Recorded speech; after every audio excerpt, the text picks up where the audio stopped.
Election commission of ইন্ডিয়ার chief ঘোষণা দিলেন আগামী কাল থেকে ওয়েস্ট বেঙ্গল, গোয়া, গুজরাট, মধ্যপ্রদেশ, কেরালা সহ 12টি রাজ্যে এসআইআর শুরু হবে।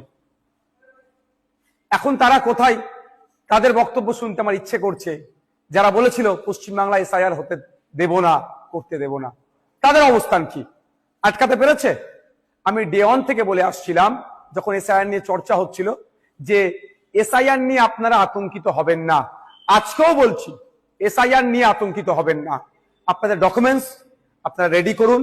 ইলেকশন কমিশন অফ ইন্ডিয়া তার ওয়েস্ট বেঙ্গল সাইড থেকে, ওয়েস্ট বেঙ্গল স্টেটের সিওর মাধ্যমে যে এসআইআর করাচ্ছে, কোনো বৈধ ভোটারের নাম বাদ পড়বে না।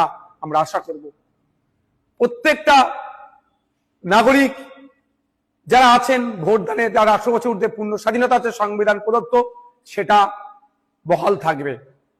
এখন প্রশ্ন হচ্ছে, যারা বলেছিল এসআইআর করতে দেব না, তাদের সরকার প্রায় 90,000 অফিসার ইসিআই কে দিচ্ছে দ্রুততার সাথে এসআইআর করার জন্য।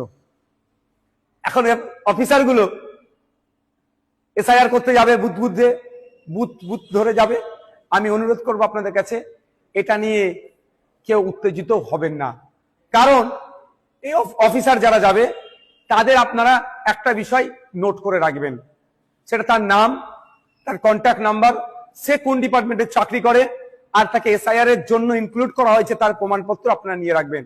যদি অফিসার কোন বৈধ ভোটারকে ডি ভোটার, ডাউটফুল ভোটার, অবৈধ ঘোষণা করে, তার বিরুদ্ধে আইনত লড়াইয়ের একটা জায়গা থাকবে। এই লোকটি কে ছিল, 1 নম্বর কথা।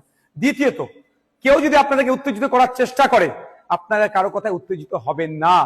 কারণ 2021 নির্বাচনের সময় তৃণমূলের নেতারা বলেছিল, সেন্ট্রাল ফোর্সের সামনে গিয়ে, সেন্ট্রাল ফোর্সকে আটকাতে গেলে ঘরে যা আছে, খুন্তি, ঝাঁটা, জুতো, কুদাল, এইসব কথা অনেক বলেছিল, গিয়ে দাঁড়াবে ওদের সামনে। এই করতে গিয়ে শীতলকুচিতে সেন্ট্রাল ফোর্সের গুলিতে 4 জন মানুষ মারা গিয়েছিল। আজকে 4 বছর অতিবাহিত হয়ে গেল, এখনো কিন্তু বিচার পেল না। তাই বলবো, কারো কথায় উত্তেজিত হয়ে এই ধরনের ভুল পদক্ষেপ নেবেন না আপনারা। দেখুন, এটাতে বেশ কটা স্টেপ রেখেছে। প্রায় 1 মাস বুথ লেভেল অফিসারদের কাজ হবে বাড়ি বাড়ি গিয়ে এইগুলো সার্ভে করা, এই নির্দিষ্ট প্রক্রিয়া সম্পূর্ণ করা। তারপরে পাবলিশ হবে। পাবলিশ হওয়ার পরে প্রায় 1 মাস, হয়তো কারো যদি নাম ইচ্ছাকৃত হোক, অনিচ্ছাকৃত হোক, বা ডিস্টার্ব বাদ পড়ে বা ডিস্টার্ব হয়, সেক্ষেত্রে তার বলার সুযোগ, অভিযোগ জানানোর সুযোগ পাবে। একটা অনেক টাইমের এটা একটা প্রক্রিয়া আছে। সুতরাং হুট কথায় কারো কথা শুনে উত্তেজিত হয়ে যাবেন না, কারো ফাঁদে পা দিয়ে ফেলবেন না। এবার আমি উদাহরণস্বরূপ বলছি, আমার বাড়ি জাঙ্গিপাড়া বিধানসভার ফুরফুরা শরীফ অঞ্চলের 90 নম্বর বুথে, আর আমি চিৎকার করছি, আপনার বাঁকুড়াতে অমুক বুথে নাম বাদ পড়েছে, বীরভূমে অমুক বুথের নাম বাদ পড়েছে।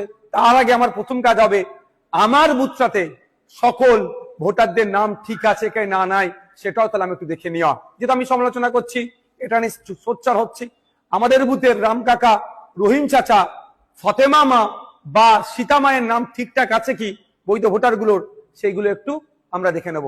যখন বুথ হয়ে যাবে, অঞ্চল দেখব সবার ঠিক আছে নাকি। অঞ্চল হয়ে গেলে বিধানসভা, বিধানসভা হলে জেলা, জেলার পরে রাজ্য। সুতরাং আমার বলার এটাই বক্তব্য, কারো কথায় উত্তেজিত হবেন না।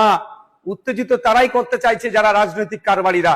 এই রাজনৈতিক কারবারিদের ফাঁদে পা দেবেন না। আর এসআইআর নিয়ে অযথা আতঙ্কিত হবেন না। আপনার কাছে যে ডকুমেন্টস আছে যথেষ্ট এসআইআর এ, অর্থাৎ নাম থাকার, অর্থাৎ বৈধ ভোটার হয়ে থাকার। তারপরেও বলে দিচ্ছি আপনাদের, আমরা ইন্ডিয়ান সেকুলার ফ্রন্টের পক্ষ থেকে হেল্প ডেস্ক আমরা করছি, যে এবং ভাঙনের জন্য স্পেশাল হেল্প ডেস্ক আমি করব। ওখানে যদি কারো কোনো রকম যোগাযোগ, কারো কোনো রকম কোয়ারিজ থাকে, আপনারা আমাদের সাথে যোগাযোগ করবেন। আমরা এক্সপার্টদের দিয়ে এই সমস্যার সমাধান করব।